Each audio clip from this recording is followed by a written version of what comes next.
নমস্কাৰ বন্ধুসকল, মই মতিউৰ ৰহমান এমাৰ এগ্ৰো প্ৰজেক্টৰ তৰফৰ পৰা আপোনালোকক স্বাগতম। আমাৰ আজিৰ ভিডিঅ'ত আপোনালোকৰ লগত কথা পাতিম সিল্কি মুৰ্গী, তিতিৰ মুৰ্গী আৰু ফেন্সি মুৰ্গীৰ বিষয়ে আলোচনা কৰিম। বন্ধুসকল, এই আপোনালোকে চাই আছে, এই যে এইবোৰ হ'ল ফেন্সি মুৰ্গীৰ পোৱালি। ফেন্সি আছে আৰু কিছুমান সিল্কি মুৰ্গী আছে আৰু লগতে কিছু তিতিৰ মুৰ্গীৰ পোৱালিও আছে আৰু কিছুদিন পিছত আপোনালোকে ইমু চৰাইৰ পোৱালিও পাব। ইমু চৰাইৰ কণী হেচিঙৰ আগৰ ভিডিঅ'ত দেখুৱাইছোঁ আমি, আৰু এইসমূহ দেখুৱাই আছোঁ শোণিতপুৰৰ তেজপুৰ বুজখোৱা চাপৰিৰ নজমুল ইছলামৰ ঘৰৰ বা তেখেতৰ ফাৰ্মৰ কিছু দৃশ্য। তেখেতে নিজৰ ব্যৱসায়ৰ ফাকেৰে অন্যান্য আৰু বহুকেই প্ৰজাতিৰ মুৰ্গী পুহি আছে। এতিয়া বৰ্তমান তেখেতে সিল্কি, তিতিৰ আৰু ফেন্সি মুৰ্গীৰ পোৱালিও আনিছে। আপোনালোকৰ লাগে যদি যোগাযোগ কৰিব পাৰে। আৰু ইমু চৰাই কেইখনমান কণী বহুৱাইছে আৰু কণীখিনি অৱশ্য কিছুদিন পিছত ফুটি ওলাব। আপোনালোকৰ লাগিলে যোগাযোগ কৰিব আৰু নিশ্চয় পাব। যোগাযোগ কৰিব পৰা নম্বৰ আমি স্ক্ৰীনত আৰু ডেছক্ৰিপশ্যনত দি দিম। আপোনালোকৰ যদি কিবা প্ৰয়োজন হয় সিল্কি, তিতিৰ বা ফেন্সি ইমু মুৰ্গীৰ পোৱালি, তেনেহ'লে আপোনালোকে যোগাযোগ কৰি কথা পাতি ল'ব পাৰে।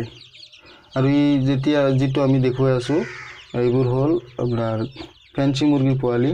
মুৰ্গীখিনি পোৱালি যিহেতু এতিয়া সৰু অৱস্থাত ইমান ভালকৈ দেখা নাযায়। ভৰিৰ ঠেঙলৈকে একদম তললৈকে নোম থাকিব আৰু গোটেই গাটো নোমে ফোপোলা হৈ থাকিব। মূৰতো কিবা এটা টুপি নিচিনা থাকিব আৰু ডাঙৰ হ'ব মানে মাংস হ'ব, ইয়াৰ ওজন হ'ব। তিতিৰ ফেন্সি মুৰ্গী খুব ওজন হ'ব আৰু প্ৰায় একেই হয় ফেন্সি আৰু সিল্কি মুৰ্গী। সিল্কি মুৰ্গীৰ আৰু বেছি নোম থাকে, একদম নোমেৰে গোটেই শৰীৰ ঢাকি থাকে।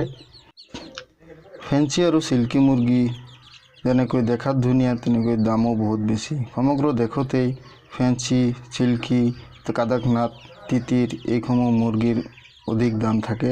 মাংসৰো বহুত দাম, মাংস খুব সুস্বাদু আৰু ভিটামিন কেলৰি প্ৰযুক্ত থাকে।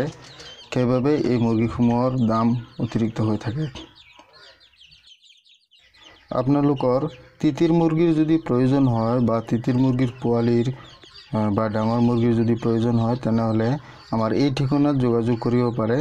তিতিৰ মুৰ্গীও দেখাত বহুত ধুনীয়া, ঘৰত পুহিব পাৰি আৰু খোৱাটো খুব সুস্বাদু হয়। তিতিৰ মুৰ্গীৰ বেমাৰ আজাৰো খুব কম হয়। এনেই খাদ্যও কম লাগে, কম খোৱা খৰচতে ঘৰত এনে পৰি থকা খোৱা খাদ্যৰেই তিতিৰ মুৰ্গী পুহিব পাৰি। বন্ধুসকল, যিসকল নতুন বন্ধুৱে আমাৰ চেনেলটো এতিয়ালৈকে ছাবস্ক্ৰাইব কৰা নাই, তেওঁলোকে অনুগ্ৰহ কৰি আমাৰ চেনেলটো ছাবস্ক্ৰাইব কৰি কাষৰ বেল আইকনটো দবাই দিব আৰু লাইক আৰু কমেণ্ট কৰিবলৈ নাপাহৰিব।